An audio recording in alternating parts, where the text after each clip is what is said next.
I didn't cry when she left me at the altar. Not when she whispered, "I'm sorry," with trembling lips and eyes full of cowardice. Not when the guests gasped. Not when my mother clutched her pearls like they could hold my dignity together.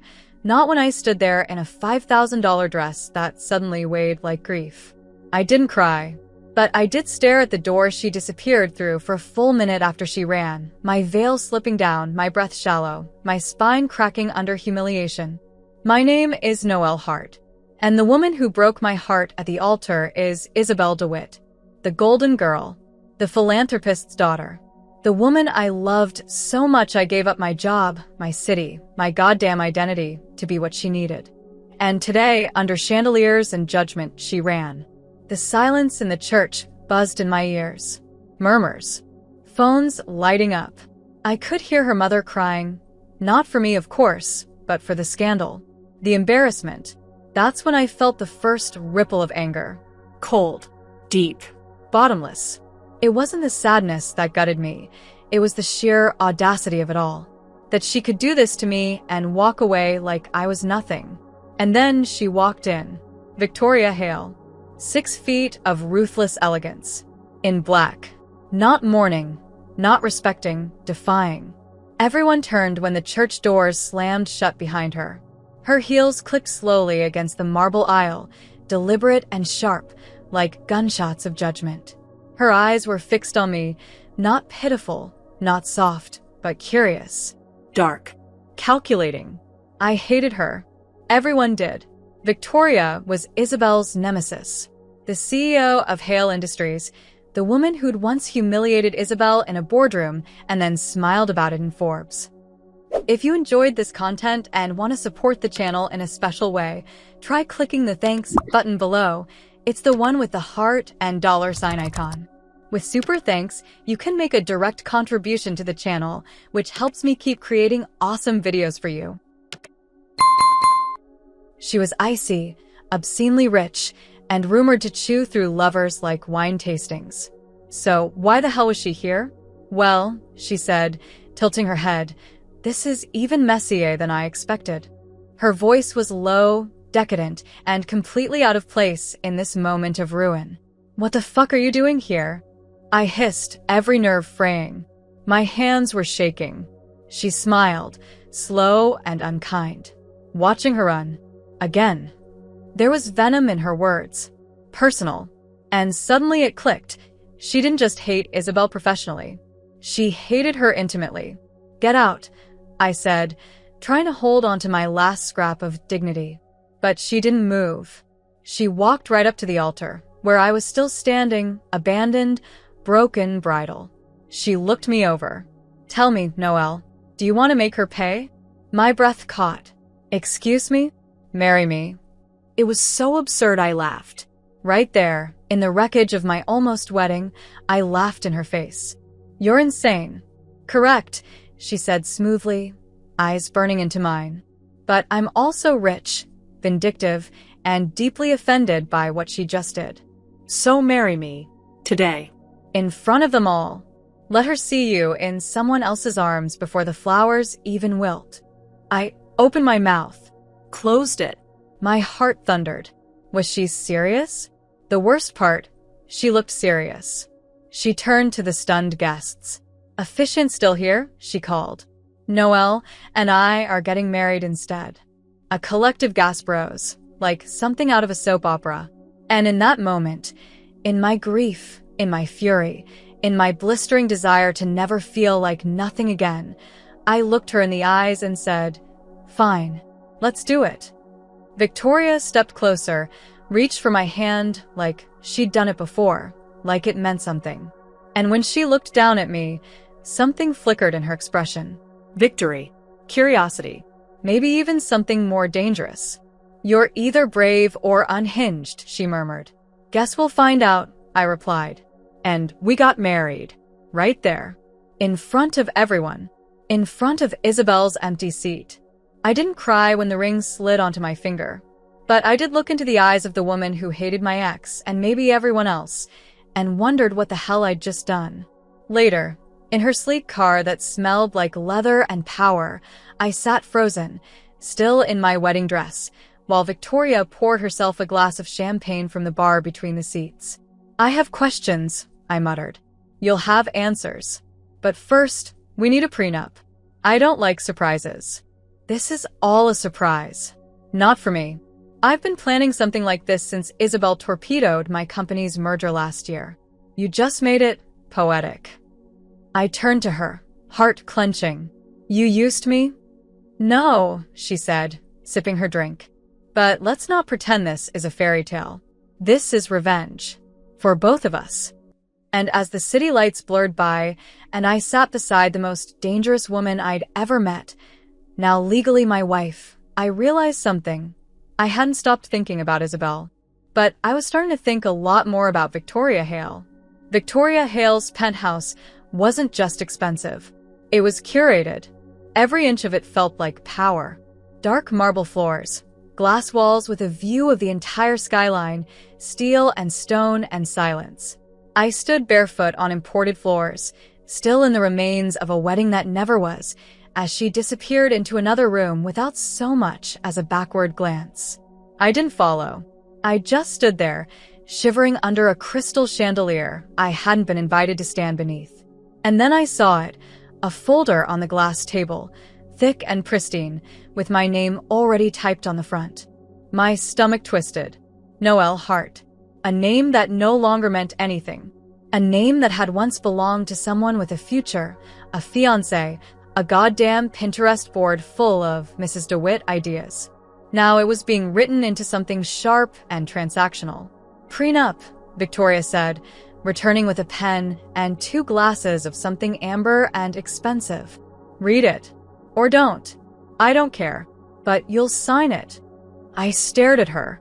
"You really are a monster." She handed me the drink. "Only when necessary." And marrying me, was that necessary? You needed to be saved. I needed to make a point. Consider this mutually assured destruction. I sipped the drink. It burned beautifully. "You planned this." "I anticipated possibilities. You showed up to my wedding with a prenup already printed." Isabel has always been predictable. There was something in the way she said her name. Cool, yes, but edged with something darker. Personal. I opened the folder. The terms were simple, somehow more terrifying than if they'd been complicated. No claims on her fortune. No emotional entanglements. No expectations of intimacy. A 1-year marriage of convenience, renewable by mutual agreement, terminable at will. A clause for public appearances. A clause for discretion. And, most jarringly, a handwritten note at the bottom of the last page. Let her see what she threw away. And let her choke on it. V. I looked up slowly. "This isn't about me at all." "Don't flatter yourself," she said with a faint smirk. "But you're interesting. Braver than I expected. Or stupider. Same difference." I signed it. I don't know why. Maybe because I had nothing else. Maybe because the idea of Isabel seeing me in the arms of her enemy made the hollow in my chest feel a little less bottomless. Maybe because Victoria Hale had eyes like a storm and I didn't know what I wanted more, to hate her or to be seen by her. The pen clicked shut like a gun cocking. "Good," she said. "Now go shower. You smell like regret and roses." I should have been angry, but instead, I found myself obeying. Her guest bathroom was larger than my old apartment. The towels were Egyptian cotton. The shampoo probably cost more than my rent. I stared at myself in the mirror for a long time after the water steamed the glass. Who was I now? A woman left at the altar? Or the woman who married power to hide the heartbreak? My reflection didn't answer. When I emerged, wearing a robe that nearly swallowed me whole, I found her in the kitchen, barefoot, hair down, slicing an apple like it owed her money. "I've scheduled a photo shoot for tomorrow morning," she said without looking at me. "Publicity." "Already? You're a story now, Noelle. The jilted bride who married her ex's worst enemy. The media's going to eat it up. And you're okay with that?" "I'm the villain, darling. I thrive in bad press." I leaned against the counter. "What happens now?" "Now we pretend." "Pretend to be married? Pretend to be in love." That sentence hit me harder than I expected. Pretending to love someone when you're still bleeding from the last one. It felt like drowning while smiling. You think people will believe it? I asked quietly. She turned to me then. Really looked at me. Her eyes dropped down my body and back up again. Not lewd, but precise, like she was scanning me for weaknesses. They'll believe it, she said. Because I don't do anything halfway. Her hand reached out suddenly, brushing a wet strand of hair from my cheek. I flinched. She paused. Too soon. Too real. I muttered. She didn't apologize. Of course she didn't. Victoria Hale didn't do softness. But for half a second, her fingers lingered against my skin like maybe, she wasn't entirely made of steel. The next morning, the photo shoot team arrived at 8 a.m. sharp. Hair, makeup, a stylist who kept calling me Mrs. Hale, with a wink I didn't know how to return. Victoria was dressed in white. Crisp suit, silk blouse, and the kind of energy that made the entire room orbit around her. I was in a cream dress she'd had couriered from Paris overnight. It fit too perfectly, like she'd known my size, my shape, my presence. I look ridiculous, I murmured. You look expensive, she corrected, not even glancing at me. The photographer positioned us against the floor-to-ceiling windows. Closer, she kept saying. More romantic. Victoria slid an arm around my waist. Her fingers were cold against my hip. Touch her face, the photographer instructed. Victoria obeyed.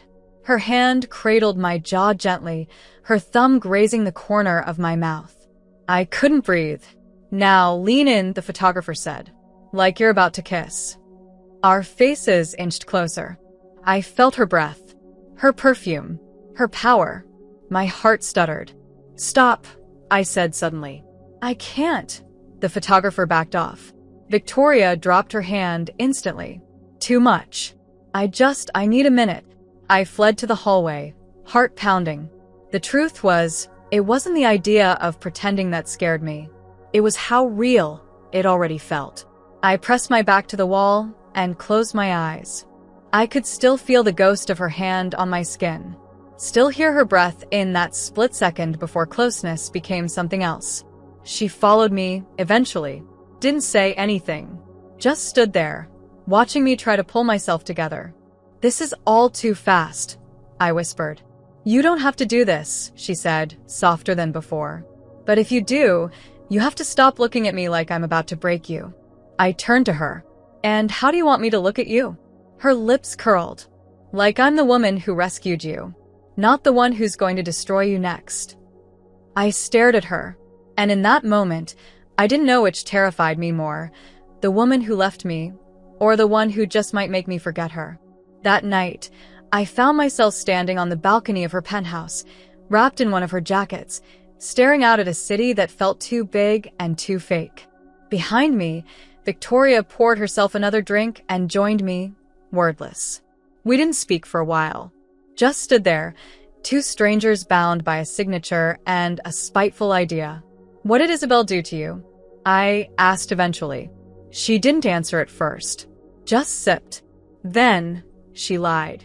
She played the part of the sweet little heiress while gutting my deal from the inside out. Smiled at me while sticking the knife in. Sounds familiar, I muttered. Her eyes flicked to me. Noelle. What? When you kissed her, did it ever feel fake? The question hit me like a punch. No, I said. Never. Then I hope you remember that feeling when you kiss me. Because whether you mean it or not, the world's going to believe every second of it. I didn't respond. I couldn't. But my heart was already pounding for reasons I didn't want to name. The first time we kissed was in front of 100 people and 27 cameras. It wasn't romantic. It wasn't slow. It wasn't anything like the way Isabel used to kiss me. Soft, patient, always waiting for my breath to catch before hers did. No. This kiss was fire and performance, and something razor-sharp underneath the surface. It happened at the Gala for Women's Equity, an event Isabel was supposed to attend with me before she ruined everything. I hadn't planned to go. I wasn't ready. But Victoria had looked at me 3 nights before the gala, while we were sitting in her living room pretending not to watch each other, and said, "You'll wear red.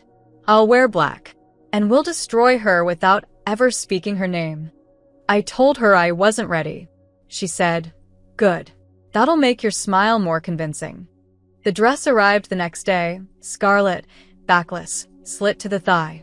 I stared at it for hours before putting it on, my hands shaking. When I walked out into the living room, Victoria's eyes didn't move for a full 10 seconds. She didn't say I looked beautiful.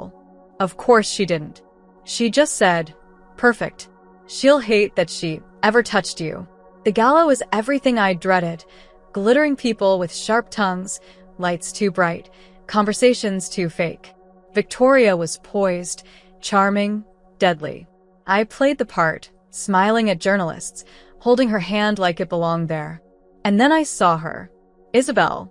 She was across the ballroom, in a pale blue dress, her hair pinned in the soft way I used to love. When her eyes landed on me, her face froze. And then, slowly, she noticed the hand in mine. The hand that belonged to the woman she hated most in the world. I felt her rage before she even moved.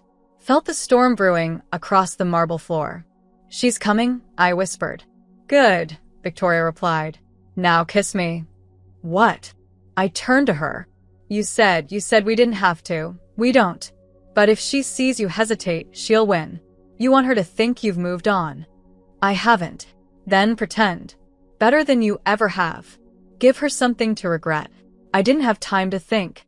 Isabel was 10 feet away. So I turned to Victoria Hale, my cold, calculated, vengeful wife, and kissed her. And she kissed me back like she was claiming territory. Her hand slid up my spine, fingers curling into my hair, mouth pressing into mine with a kind of hunger I hadn't expected. Not from her. Not from someone who was only pretending. But it felt real. Too real. I heard gasps around us, flashes going off, murmurs rising. I didn't pull away. I let it burn. I let it scorch every inch of the woman I used to be. When I finally stepped back, breathless, Isabel was gone. "Well," Victoria murmured against my ear, "that should make tomorrow's headlines." I stared at her. "Why did it feel like you meant that?" She shrugged, cool and unreadable.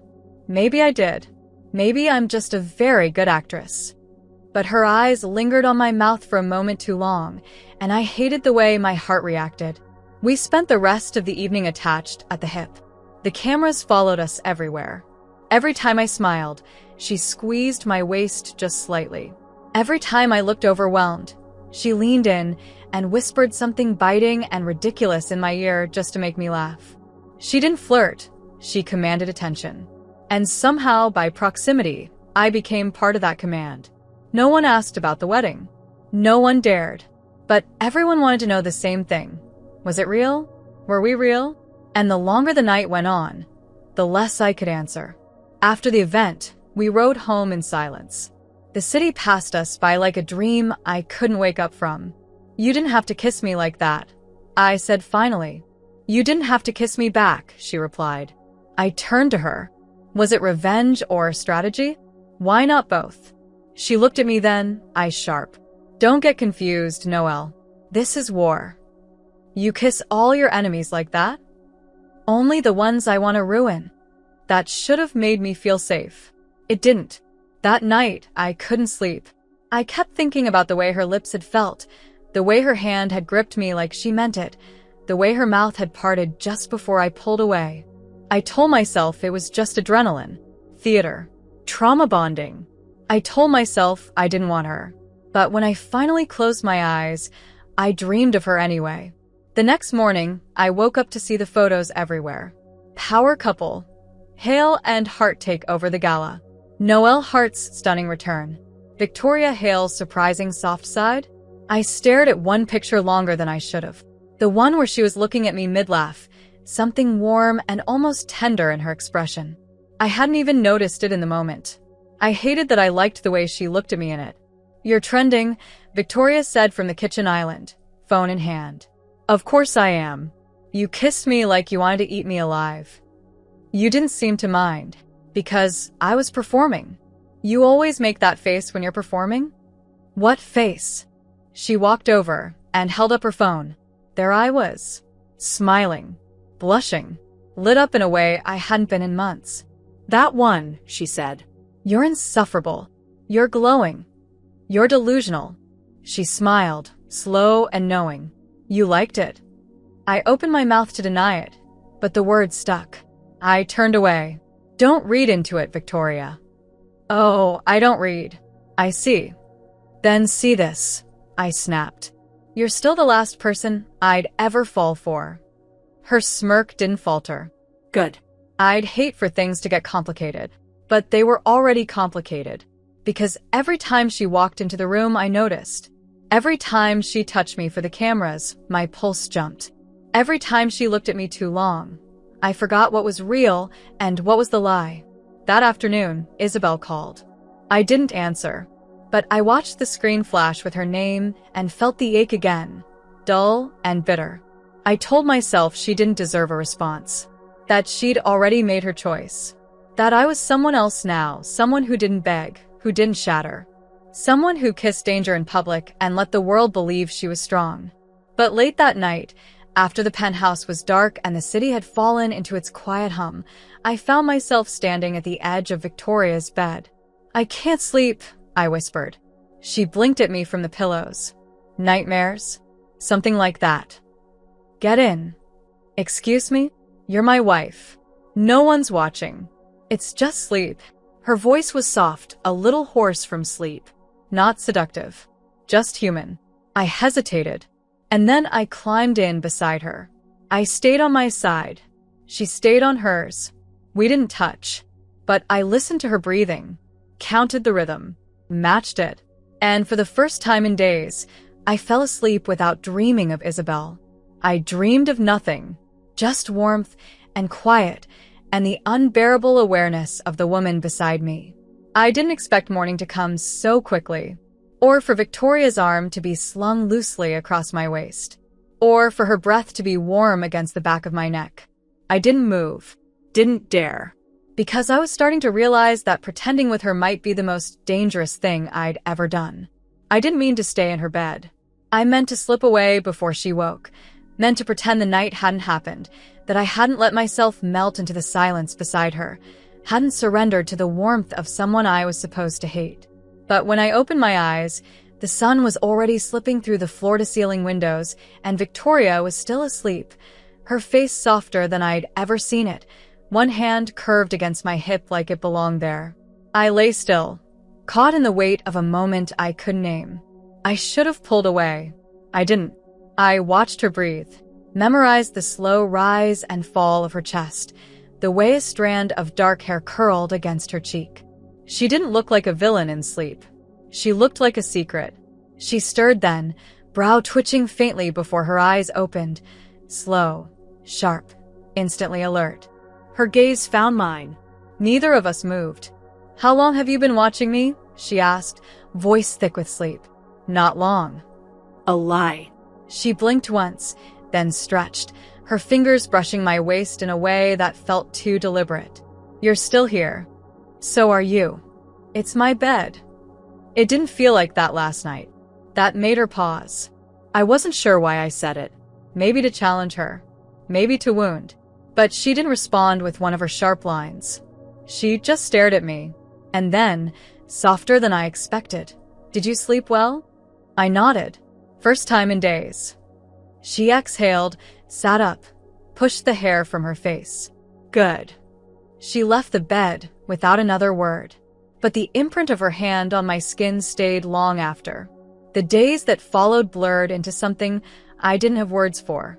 We attended events, held hands, kissed on red carpets, whispered cruel little jokes into each other's ears just to make the other laugh while the cameras caught angles we pretended not to pose for.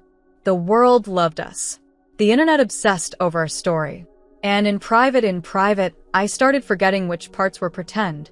I started noticing the way she always handed me the first cup of coffee in the morning without asking how I took it.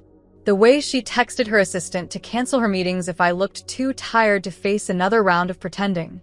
The way her fingers brushed my lower back when she thought no one was looking, not possessive, not performative, just there. One night, I walked into her office late, needing to ask about an interview we were doing the next day, and found her asleep on the couch, glasses on, laptop open, a document titled Public Statement, Heart Hail Merger. I stared at it. Not the words, but the meaning behind them. She was building something not just for show, something real. And that terrified me more than anything. You know, I said softly, waking her, you don't have to work so hard to make this look real. She stirred, sat up slowly, eyes heavy with exhaustion. I'm not doing it for them. Then who? Her answer came slower this time. Maybe I don't like losing. I walked over, sat beside her. Close. And if this isn't a game? She turned to me then, and something in her expression cracked just slightly. What if I wanted it to be real? My breath caught. You don't mean that. Don't I? Her hand brushed mine. No pressure. No audience. Just a simple touch. My fingers curled instinctively into hers. Victoria, Noel. My name on her lips sounded like something sacred. I looked at her. Really looked, and for the first time, I didn't see the woman who hated Isabel. I saw the one who'd stayed up planning interviews so I wouldn't have to face them alone, who kissed me like a weapon in public but looked at me like a secret in private. And before I could stop myself, I whispered, "Kiss me again." Her eyes flicked to my mouth. No cameras, no lies. She hesitated, just for a second, then leaned in. Her lips found mine like gravity. This kiss wasn't staged. It wasn't sharp or calculated. It was slow, Deep. reverent. Her hand came up to cup my face, and mine slid around her waist. We weren't pretending. We weren't performing. We were just two broken women kissing like they'd forgotten what it felt like to be wanted without conditions. When we pulled apart, her forehead rested against mine. I could feel her heart racing. I knew mine was too. What the hell are we doing? I whispered. Falling, she said. The next day, everything changed. Isabel showed up. Not on TV. Not in a headline. In person. At the Hale building. I was leaving a meeting when she appeared in the lobby, hair down, eyes wild, like she hadn't slept in days. "Noelle," she said, breathless. "We need to talk." My blood turned to ice. "You don't get to ask for that now. Please." Why? "So you can explain why you ran." I was scared. Of what? Me? Of marrying someone who actually loved you. Don't say it. I cut in, shaking. Don't you dare say it. People were watching. Security hovered. And then Victoria was there. Like she'd been summoned by the sound of my unraveling. "Is there a problem?" she asked, voice like steel. Isabel's eyes snapped to her. "This doesn't concern you. Everything concerning my wife concerns me." The word hit like a hammer. Wife. I didn't correct her. "She's not yours," Isabel hissed. "Is that what you told yourself when you ran?" Victoria stepped closer. "You don't get to rewrite the story, Isabel. You left her. You humiliated her. And now you want to crawl back because she's finally standing without you." "This isn't about you." "It never was. But it is now." I looked between them. Two women who had shaped me in completely different ways. One who broke me. One who put me back together without asking if I wanted to be whole again. "I'm done here," I said, voice steady. "Don't contact me again." I turned and walked away. Victoria fell into step beside me. We didn't speak until we reached the car. Then, softly, "Thank you." I looked at her. For what? For choosing me, even just this once. I shook my head. It's not just once. Her eyes met mine. There was no coldness there now, only something terrifyingly warm. Then I'm afraid of what happens next. Why? Because I don't pretend well when I start to care. I reached for her hand, laced our fingers together, then stopped pretending. And this time, it was me who kissed her. No audience, no cameras, just us. And I wasn't pretending either. It was supposed to be fake, a performance, a contract signed in heartbreak and defiance. But nothing about the way Victoria touched me felt fake anymore. Not the way she leaned into me when no one was watching. Not the way her fingers searched for mine in the dark. Not the way she kissed me like I was the last truth she believed in. Something was changing. Something I wasn't ready to name. I tried to convince myself that I was still in control. That this marriage was a tool, a shield, a statement. But every time she looked at me, really looked at me, something inside me unraveled. I wasn't used to being seen like that. Not even by Isabel. Especially not by Isabel. After the encounter at the Hale building, she didn't try to reach out again. But I could feel her lingering. In headlines. In gossip. In the stares I got from people who still whispered about the jilted bride turned power wife. And most of all, in my own mind. Because no matter how deeply I sank into Victoria, Isabel's ghost clung to the corners of my memory. But one night, I stopped thinking about her. Because Victoria touched me in a way no one ever had. We were on the rooftop, a rare, quiet evening between functions, press, and pretending. The city stretched around us like a living thing, full of light and breath and secrets. I was wearing one of her cashmere sweaters. She was drinking red wine from a glass I'd learned she preferred chipped. She said it kept her sharp. "You never talk about her," I said quietly. She glanced at me. Who? Isabel. Before me. Victoria leaned back against the railing, eyes distant. "There's nothing worth talking about. You cared about her once. Briefly. Stupidly. What happened? She used me." Her voice was colder now. Sharper. Told me she wanted to partner with Hale Industries. Said we could make history together. Then she went behind my back, leaked internal plans to my competitors, tanked the merger, and gave an interview smiling about how she outmaneuvered the devil. I swallowed. So, it really was revenge. At first. And now. She looked at me then. "Now I don't care about her. I care about you." My chest tightened. "Victoria, you don't have to say it back. I didn't ask you to, but don't pretend you don't feel it too." I didn't. I couldn't. I didn't know what it was. But that night, she kissed me softly. Like she didn't want to win anything. Like she just wanted me. And I let her. I let her touch me. Hold me. I let her take off my sweater. Her fingers slow and reverent. Her mouth moving down my skin like it belonged there. And for the first time since the day I stood alone at the altar, I didn't feel broken. I felt wanted. I felt seen. I felt new. Afterward, I lay tangled in her sheets, her arms wrapped around me, her heartbeat steady against my back. "What happens when this isn't temporary anymore?" I whispered. She was silent for a long time. Then we tear up the contract. And if I'm scared, then I wait. I won't ask you for more than you can give. I turned in her arms, pressed my forehead to hers. "You already have more than I meant to give you." She didn't smile, didn't gloat, just kissed me again, softer this time. But the peace didn't last. Because 2 days later, I received an invitation. A wedding. Isabel's sister. The ceremony would be intimate. Family only. Except for me. Apparently, I was still considered family. I stared at the card for a long time. I didn't tell Victoria. Not at first. But the longer I waited, the heavier the lie felt. Finally, I placed it on the kitchen counter one morning while she read the news. "It came yesterday."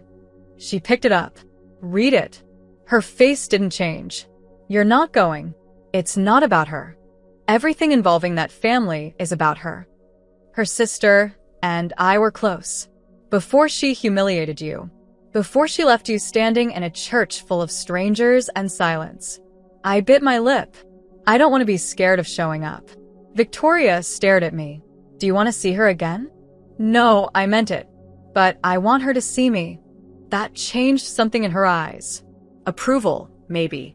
Pride. She nodded slowly. "Then I'm coming with you." "You don't have to." "I know." She reached for me. Took my hand.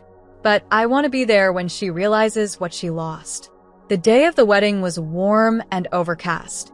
Victoria wore navy. I wore soft gold. We arrived just as the ceremony was ending, guests trickling into the garden for the reception. I saw Isabel before she saw me. She was standing near the champagne table, hair pinned in soft curls, laughing at something a cousin said. When her eyes landed on me, the laugh died. Victoria didn't speak. just slid her arm around my waist and kissed my temple. And I could feel the exact moment Isabel broke. She walked over slowly, face pale. "You came," she said. "I was invited. I didn't think you'd accept. I didn't think you'd run. But here we are." Her eyes flicked to Victoria. "This still an act?" Victoria's voice was velvet and venom. "Do you always assume love is a performance? Is that what this is? Love." I looked at her, really looked, and suddenly, all I saw was the girl who ran, who left me, who looked me in the eye and said she couldn't do it, not because she didn't love me, but because she loved herself more. "Yes," I said. "It is." Victoria's arm tightened around me, and for once, I didn't feel like I was faking anything. Later, as we danced in the garden, the fairy lights glowing above us, Victoria pulled me close and whispered, "You destroyed her." I shook my head. "She destroyed herself. She never deserved you. And you do," I teased, even though the question was only half a joke. Victoria didn't laugh. "I don't know, But I want to. I want to be worthy of this, of you." My heart ached, because I'd never heard her sound unsure of anything before. I cupped her face. "Then stop proving things to her. Start proving them to me." She kissed me then, not to be seen, not to hurt, but to hold. To claim. To keep. That night, as she undressed me slowly in her bedroom, her hands shaking just slightly, I realized something terrifying and beautiful at once. I wasn't pretending anymore, and neither was she. We didn't talk about love. Not out loud. Not in words that could be taken back or used as weapons. But we lived like we were in it. Our mornings started with soft glances over coffee and her fingers brushing my wrist when she passed me a slice of toast. Our days blurred together in shared meetings, rehearsed affection turned instinct, and unexpected silences that felt more intimate than any kiss. And at night, we stopped pretending. We kissed with mouths hungry to forget, to forgive, to feel something we could never admit. She touched me like she was trying to memorize every breath. I touched her like I was terrified I'd never be allowed to again. But we never said it. Not once. Because if we did, the spell might break. It was easier to move in shadows than to light a match and risk everything burning down. It had been 2 weeks since Isabel's sister's wedding. 2 weeks since I watched the woman who abandoned me look into the face of the one who refused to let me fall. Since then, I hadn't thought about Isabel the same way. I hadn't dreamed of her.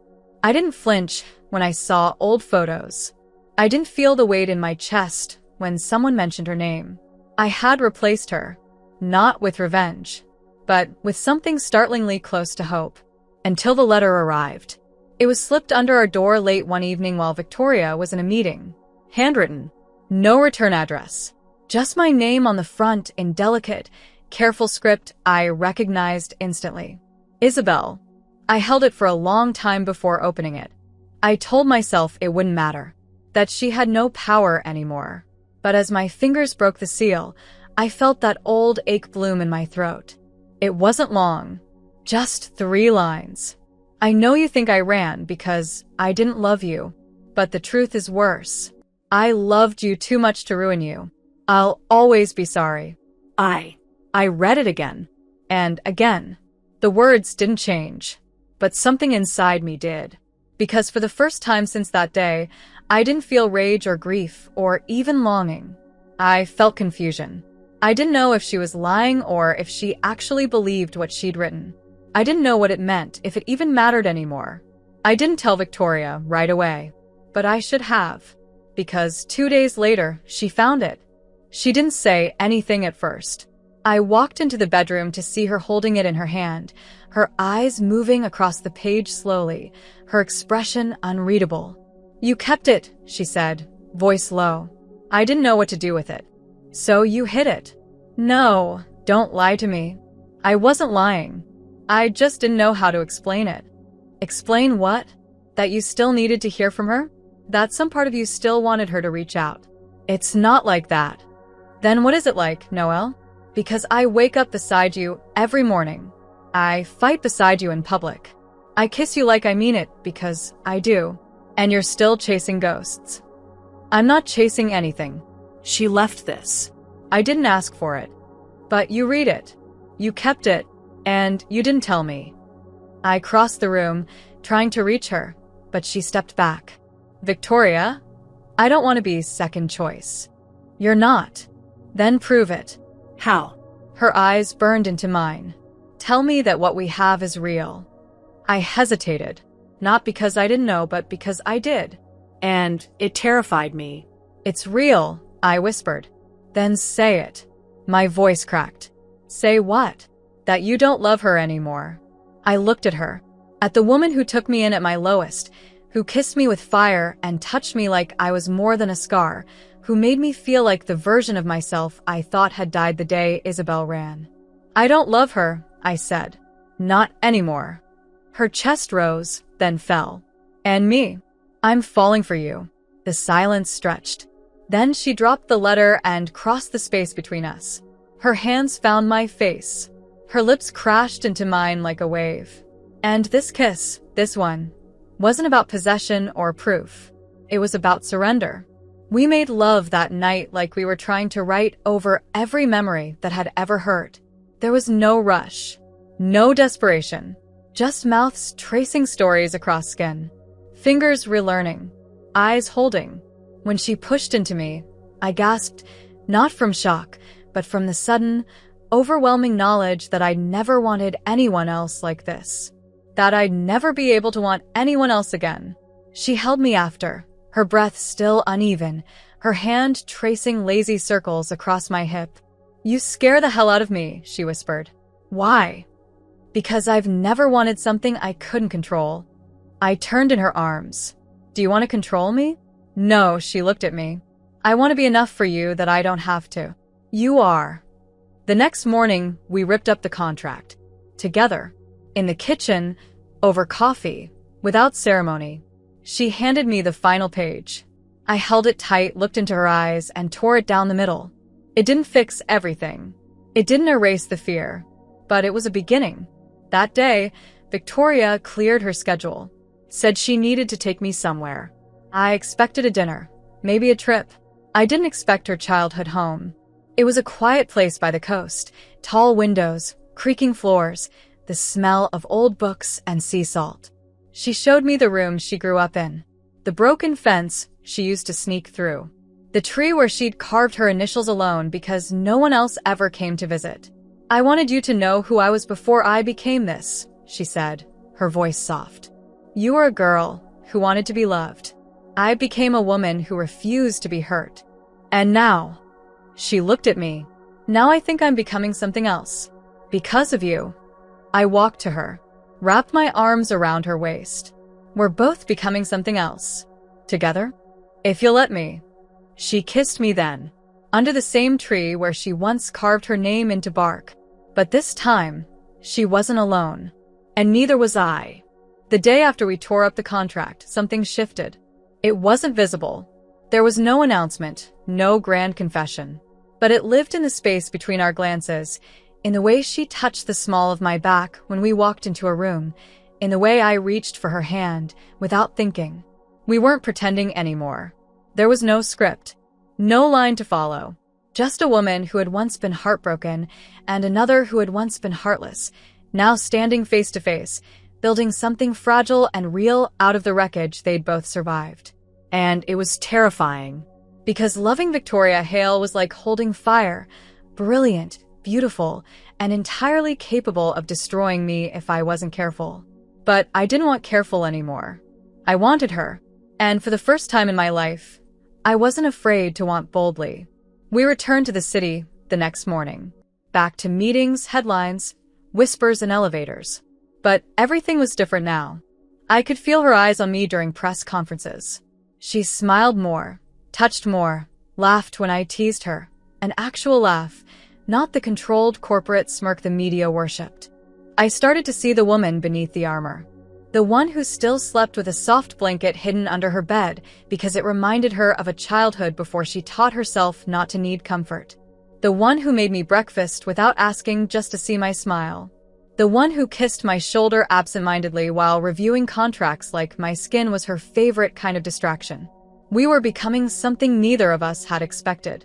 But the world wasn't ready to let us breathe. It never is. One afternoon, I was walking into the Hale headquarters when I felt the energy in the building snap. Something was wrong. Whispers rippled down hallways. Assistants averted their eyes. When I reached Victoria's office, she was standing at the window, phone in hand, jaw clenched so tightly I could see the vein pulsing in her neck. "What happened?" I asked. She didn't turn around. "Someone leaked the prenup." My stomach dropped. "What?" "It's online. The entire agreement. Terms, signatures, the clause about public appearances, the expiration date. Everything." I froze. "Who would, Isabel?" She turned then, her eyes like ice. "She had access. She was the witness on your side when you signed. Her father's firm handled the preliminary filings. You think I know she did. And now the media is spinning the whole thing. Headlines calling us a PR stunt. That our marriage was a revenge act gone too far. That I paid you. That you were my pawn." I felt the panic rising in my chest. But it's not true anymore. They don't care. They never care. All they need is a whiff of scandal and suddenly the truth is irrelevant. I reached for her. "Then we tell them. We hold a press conference. Tell the world the contract ended, that we chose each other after that." But she pulled away. "You think they'll believe you? You think they'll look at you, the jilted bride who jumped into the arms of her ex's rival, and see anything but desperation? Don't do that." "Do what?" "Push me away because you're afraid." "I'm not afraid." "Yes, you are." I moved closer, forcing her to meet my gaze. "You think if you love me out loud, they'll use it against you. You think loving me makes you vulnerable." Her eyes flared. "It does make me vulnerable. You make me weak, Noelle. Then be weak with me. For once in your life, let someone see you bleed and stay anyway." Her breath hitched, but she didn't speak, and the silence felt louder than any argument we'd ever had. That night, she didn't come home. I stayed up waiting, pacing the apartment, watching the city darken and wondering if she'd run too, not out of fear of me, but fear of us. When the door finally opened at 2 a.m., she looked exhausted. Her coat was soaked from rain. Her hair clung to her cheek, but her eyes locked onto mine instantly, and I saw it there. The storm behind her ribs she didn't know how to calm. "Where were you?" I asked, trying to decide if I could survive losing you. My voice broke. "Don't you dare leave." "I'm not leaving." She stepped inside, closed the door behind her, walked straight to me. "I'm trying to figure out how to be worthy of you when the world is watching and sharpening their knives." I touched her face. "I don't need you to be worthy. I need you to be honest. I don't know how to be anything else around you." She kissed me then, not desperate, not angry, just achingly slow. I melted into her, because even when she was unraveling, she never let me fall. The next morning, I made the decision for both of us. I scheduled a live interview with the biggest news network in the city. When I told Victoria, she blinked. "You what?" We need to speak. Publicly. "Together. And I'm not letting you do it alone." "You think a single interview will change the narrative?" "I think our truth will. If we say it out loud. If we stop hiding." Her silence was long. But then, quietly, she said, "Then I'll stand beside you." The day of the interview, I was shaking. Not from nerves, but from how much this meant. Victoria held my hand backstage. Didn't speak. Just pressed her fingers into mine until the cameras turned on. And then we told the world. We told them how it started, how it changed, how the contract ended, and we stayed. How falling in love with each other was the only thing that hadn't been planned. "So this is real?" the reporter asked, skeptical. Victoria turned to me, and in front of millions, she said, "I married Noelle to make a point, but I stayed because she made me believe in things I'd buried. I love her. I don't care who believes it." My heart stopped. My throat closed. But I didn't hesitate. I love her too. The interview ended. The headlines changed. Not instantly, not all of them. But enough. And that night, as we lay in bed with the windows open and the wind curling around our bare skin, I whispered, "You said I make you weak." "You do. Then let me protect you too." She looked at me and I saw it, the surrender. Not of power, but of fear. "Then fight for me," she said. "Always," I whispered. And I meant it. For 48 hours, we were untouchable. The interview had gone viral. Enemies to wives. The wildest romance of the year. Victoria Hale breaks her silence, and her Ice Queen reputation. Noelle Hart deserves a standing ovation and a crown. I should have felt vindicated. I should have felt safe. But the thing about peace is that it makes you soft, and softness is exactly what people wait for when they want to strike. The first sign came quietly. A rumor about Hale Industries surfaced, something about illegal offshore holdings, shady partnerships in Eastern Europe, an old acquisition that hadn't passed ethical due diligence. I knew it was bullshit the second I saw the headline. Victoria kept meticulous records. She was ruthless, but never reckless. But the internet didn't care. People shared it, Commented. spun new stories out of shadows. And then the subpoenas came. Her legal team moved quickly, but the damage was instant. Stocks dropped. Investors pulled back. And every new headline painted her not as a CEO, not as a woman, but as a villain. "They're trying to bury you," I said as we sat in her office, the blinds drawn, the news blaring in the background. Victoria didn't respond. She just stared at the table, her jaw tight, her hands still. I'd never seen her look like that, not broken but hollow, like she was trying not to show how close she was to shattering. "You knew this would happen," I said, after the interview, after we told the truth. "I hoped it wouldn't," she replied quietly. "But yes, I knew." "Then why did you do it?" "Because I'd rather lose everything than keep hiding you." That broke something in me. I crossed the room, dropped to my knees in front of her, took her cold hands in mine. "You won't lose me." Her eyes flicked up to mine. "But what if you lose everything else?" "Then I'll help you build it again, brick by brick. Burn the whole empire down, and we'll rebuild it in our name." Her hands gripped mine tighter. "They'll come after you too. Let them. You don't understand. They're digging now. Through my past. Yours. Looking for anything to use. Every X. Every whisper. Every vulnerability. Then we face it. Together." But I didn't realize how true that would become until the next hit landed, and this time, it was aimed at me. An anonymous blog post surfaced claiming I had cheated on Isabel months before our wedding. There were fake screenshots, fabricated DMs, twisted half-truths pulled from conversations taken out of context. Suddenly, I wasn't just the poor, abandoned bride. I was the manipulator, the fake, the opportunist who'd always had one eye on Victoria Hale's throne. I stared at the screen in disbelief. "This isn't real." "I know," Victoria said, "but it won't matter. The story's already out." Why would they do this now? Because they need to divide us. Turn us into enemies again. Make us easier to tear apart. Who? Her voice was razor sharp. "Isabel. You really think she'd sink that low?" "She's drowning, Noelle. Of course she would." I swallowed the lump in my throat. Then what do? We don't respond. We hold the line. And we wait for it to burn itself out. But the damage was done. My phone wouldn't stop buzzing. Old friends texted me, asking if it was true. My parents, who had finally started speaking to me again after months of silence, left a voice message full of disappointment and confusion. Victoria tried to shield me. She locked down the apartment, called in favors, pulled every string she had. But I could see the weight it was putting on her. The guilt, the exhaustion, the fury. One night, I found her in the living room, sitting in the dark, a glass of whiskey in her hand, staring at nothing. "I never wanted this to touch you," she said. "You didn't bring this on me." "Yes, I did. The second I pulled you into my war with Isabel, I thought I could protect you from it." I sat beside her. "I'm not asking you to protect me. I'm asking you to stand with me. You don't get it." Her voice cracked. "You're the best thing I've ever had. And now the world is trying to take you away from me.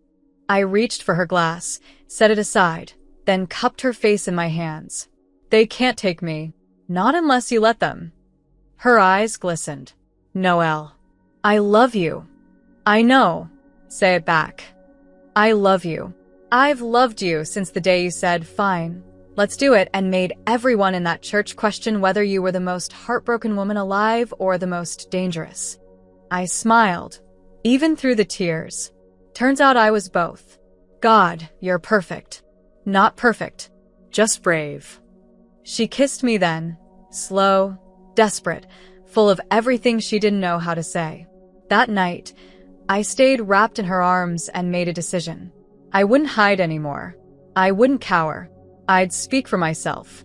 So the next morning, I recorded a video. Just me. No makeup. No script. Just the truth. I didn't cheat. I didn't lie. I didn't use Victoria Hale to get revenge. I fell in love with her. We started as a storm. But we've become something else, something honest. If you don't believe that, I'm not here to convince you. I'm here to live it.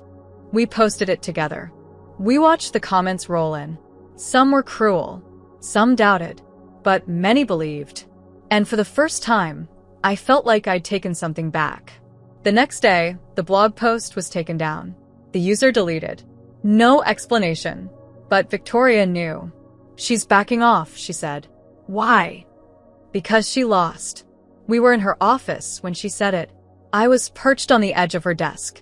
She stood between my legs, her hands on my thighs, her lips close to mine. You're not her anymore, she whispered. You're mine.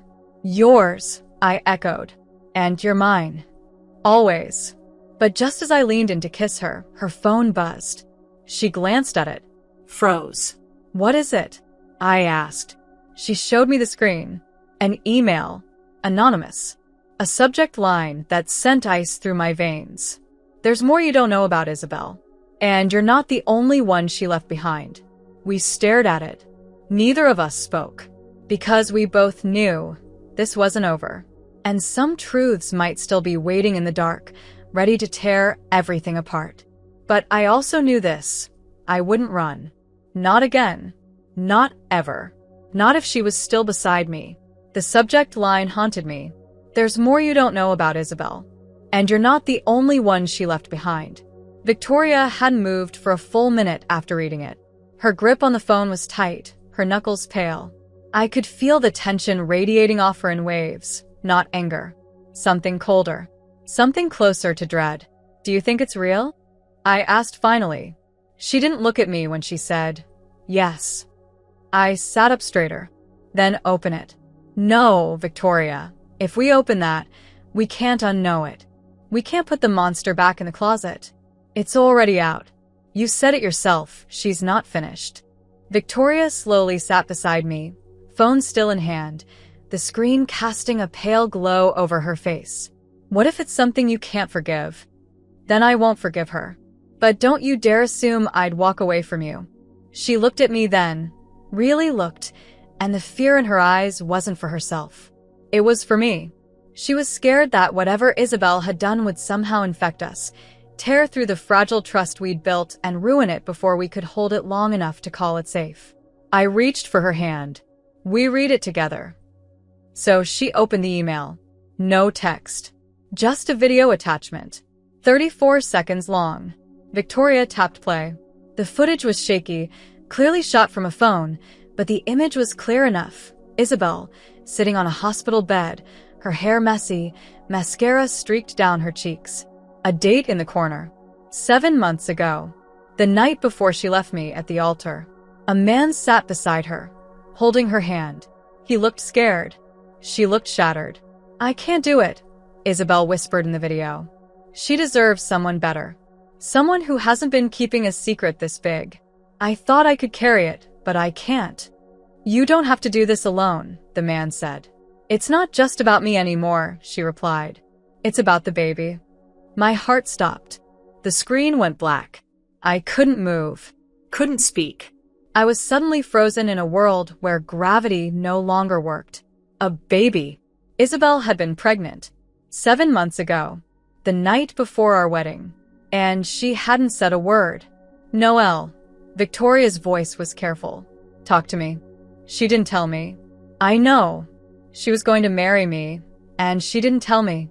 Noelle. Was it mine? I asked, voice small, afraid of my own question. Could it have been? You said you hadn't been intimate for months before the wedding. We hadn't. Then it wasn't yours. I stood, walked to the window, trying to breathe. The city looked surreal through the glass. Distant. Unreachable.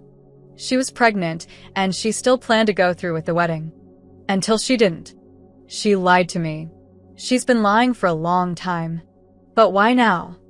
Because we're happy. Because she's losing control. I turned to Victoria. There's a child. And it's not your responsibility. But it should have been my decision to make. She took that from you. Just like she took your choice at the altar. My hands were shaking. Victoria crossed the room, wrapped her arms around me from behind, rested her chin on my shoulder. I'm here. I'm not going anywhere. What if she comes forward? Then we deal with it. Together? Always. I leaned back into her, trying to keep my body steady, trying to hold on to the truth I did have, the one that felt like home, like safety, like real love that didn't ask me to shrink. I'm not mad that she was pregnant, I said. I'm mad she thought I wasn't strong enough to choose her anyway. You would have married her even with a child? I don't know. But I would have deserved the truth. We could have figured it out. Or maybe I would have left. But she never gave me the chance. We didn't sleep that night. We stayed curled up on the couch, wrapped in silence, the kind that doesn't ask for conversation, only presence. In the morning, my phone rang. I stared at the screen. Isabel. I didn't answer. I let it ring, and when it went to voicemail, I watched the screen go dark. Do you want to know what she says? Victoria asked. Not yet. Good. Because I don't want her voice in my head right now. What do you want? I turned to her. You. That night, I asked her to take me somewhere quiet. We drove 2 hours outside the city to a cabin she owned but hadn't visited in years. She said she bought it after her first real heartbreak and never had the courage to stay in it. I told her it was time to reclaim it. And that night, under stars neither of us had looked at in too long, I took her hand and said, no more fear. No more ghosts. No more pretending this isn't everything. She didn't cry. Victoria Hale didn't cry. But her breath caught, and she looked at me like I was giving her something she hadn't dared believe she could have. I don't know how to be soft, she whispered. Then let me show you. We made love by the fire. No masks. No barriers. Just two women who had burned for too long and finally found a place to rest. And when it was over, when the world was quiet again, she whispered, don't let go of me. And I answered, I never will. But even in that warmth, even in that promise, I felt it. The tension, the crack. The story wasn't finished yet. And the next page could still break us if we let it. The silence between us wasn't distance. It was weight. The kind that settles in once the storm passes and you're left holding the wreckage and wondering if the roof will still hold. The revelation of Isabel's pregnancy should have destroyed me. Months ago, it would have. It would have shattered everything I thought I knew about her, about love, about myself. But it didn't. Not now. Not with Victoria's arms around me, her breath steady against my skin, her heartbeat syncing with mine like it had found a rhythm it never wanted to lose. We spent 2 full days at the cabin. No phones, no press, no talk of the child or the contract or the media still spinning stories from a war they didn't understand. Just us, making meals in silence that turned to soft laughter, watching the fire burn low, then reigniting it with hands that trembled not from fear, but from something tender. She asked me to dance in the living room once, barefoot, her cheek against mine, humming a song neither of us knew. And when she looked at me, she didn't say, I love you. She said, don't disappear. And I understood. She meant, don't turn into someone I can't reach, even when you're right in front of me. And I promised her I wouldn't. But we couldn't hide forever. On the 3rd day, my phone had 17 missed calls. From my mother. from former friends, from journalists, and 3 voicemails from Isabel. I played one. Just one. Her voice was strained. Noelle, I didn't know how to tell you. I was scared. I still am. It wasn't about not loving you. It was about knowing that I'd already betrayed you before you ever walked down the aisle. And when I saw myself in the mirror that morning, I realized I didn't deserve you. I wanted to, but I couldn't pretend. And I'm sorry. For all of it. I didn't play the others. I didn't need to. Victoria listened in silence. Her face unreadable. Do you want to talk to her? She asked. No. Are you sure? Yes. Why? I turned to her. Because she doesn't get to explain this away. Because forgiveness doesn't mean she gets me back. You forgive her? Eventually. Maybe. But not for her. For me. Victoria exhaled, like she'd been holding her breath. What happens now? Now we go home. The return to the city was quieter than expected. The scandal was still echoing, but we were no longer the headline. Another celebrity divorce had taken center stage. The world had moved on, as it always does, while we were still stitching ourselves back together in private. But something had changed between us. Something solidified. We no longer asked each other, are we doing this? The question had become, how do we protect it? Days passed, then weeks. We moved through the world as a couple no longer defined by revenge or headlines. She introduced me at events as her partner. I placed her hand on my thigh at dinners without fear of who was watching. And one night, 2 months after the video leaked, after the interview, after the email, after the truth, Victoria invited me to a small art gallery. No press. Just a quiet evening, private, just us. I didn't ask why. I went. And when we arrived, I understood. The lights were dim.